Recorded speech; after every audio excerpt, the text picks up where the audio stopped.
Okay, the first is concept of evaluation.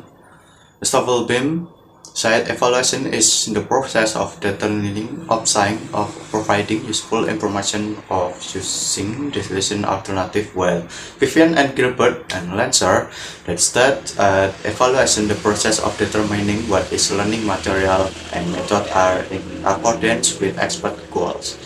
Nah, menurut Stoffel-Beam mengatakan bahwa evaluasi itu adalah proses menggambarkan atau memperoleh penyediaan informasi yang berguna untuk menilai alternatif keputusan.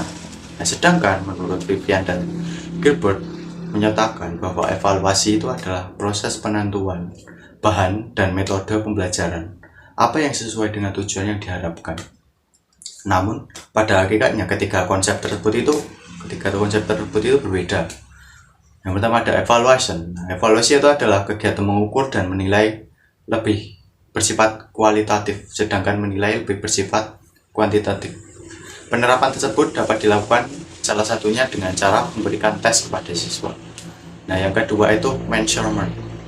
Pengukuran adalah penentuan besaran, dimensi atau kapasitas biasanya terhadap suatu ukuran yang tidak terbatas pada besaran fisik. Tetapi juga diperluas untuk mengukur hampir semua objek yang dapat dibayangkan seperti tingkat ketidakpastian atau konsumen, kepercayaan diri. Lalu yang ketiga ada assessment, penilaian. Assessment itu penilaian adalah penerapan berbagai metode dan penggunaan berbagai alat penilaian untuk memperoleh informasi tentang sejauh mana hasil belajar siswa itu mencapai kompetensi atau tentang kemampuan peserta didik. Nah, selanjutnya, the next is definition of test. The term test is taken from word testum and word French meaning which mean plate or for setting as a precious metals. There are tools or interpret as a plate made of soil. The test is tool for measuring, namely to collect information on characteristic of an. Dan istilah ini diambil dari kata testum dari Perancis kuno yang berarti piring untuk menyisihkan logam mulia. Ada yang mengartikan sebagai piring yang terbuat dari tanah. Tes itu dibuat untuk mengukur suatu informasi tentang ciri-ciri suatu objek. Nah, menurut Dijemari, tes itu adalah cara untuk menilai kemampuan seseorang secara tidak langsung melalui respon seseorang atau pertanyaan.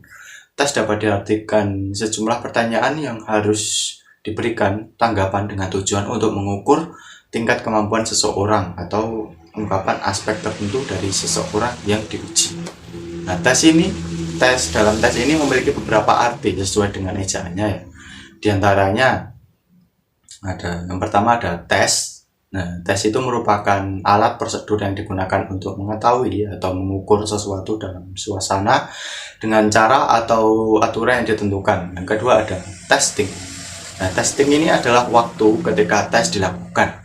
Bisa juga dikatakan bahwa tes itu adalah saat mengikuti ujian. Ya, yang ketiga ada tester. Dalam istilah bahasa Indonesianya itu responden yang sedang melakukan tes.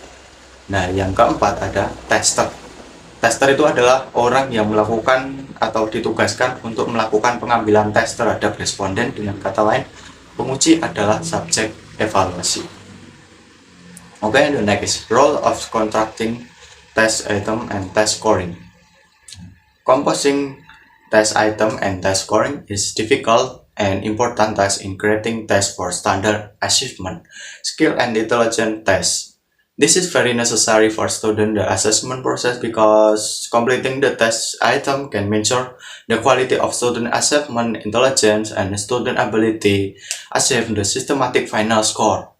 Constructing test item and score are also taken based on types of questions submitted. Psychological development and student intelligence play an active role in answering question.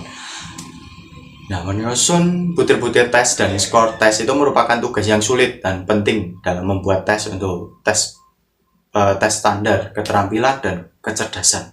Hal ini dapat diperlukan untuk proses penilaian tes siswa karena menyusun butir tes dapat mengukur kualitas prestasi siswa, kecerdasan, dan kemampuan siswa yang mencapai nilai akhir sistematis. Nah, penyusunan ini diambil berdasarkan jenis soal yang diajukan. perkembangan psikologis dan kecerdasan siswa, dan berperan aktif dalam menjawab pertanyaan. Bagaimana siswa menjawab pertanyaan, terus berapa cepat mereka menganalisa pertanyaan, dan sebagainya. Itu tergantung pada perkembangan psikologis siswa. Jadi penguji harus cermat dan juga bijak dalam membuat soal tes untuk mengurangi varian kesalahan yang diinginkan dalam pengukuran untuk meningkatkan reliabilitas skor tes. Oleh karena itu, dalam penyusunan butir tes atau soal penskoran tes diperlukan aturan-aturan untuk membantu penilaian.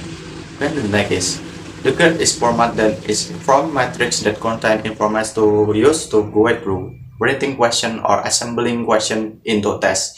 Preparation of the grade important step that must be done before writing question. That grade are ranked according that use the test. In this way, various type of grading can be obtained. Nah, kisi-kisi adalah format berupa metrik yang berisi informasi yang digunakan untuk pedoman dalam menulis soal, merangkai soal ke dalam tes. Nah, penyusunan grade itu merupakan langkah penting dalam melakukan sebelum menulis soal atau kisi-kisi disusun dengan tujuan tes.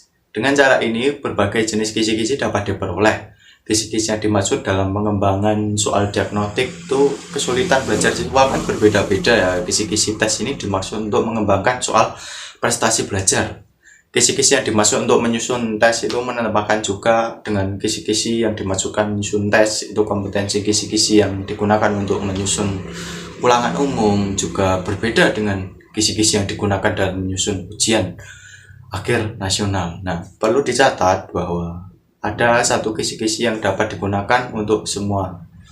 Nah, kisi-kisi tes itu berfungsi sebagai panduan dalam menulis soal dan menyusun tes.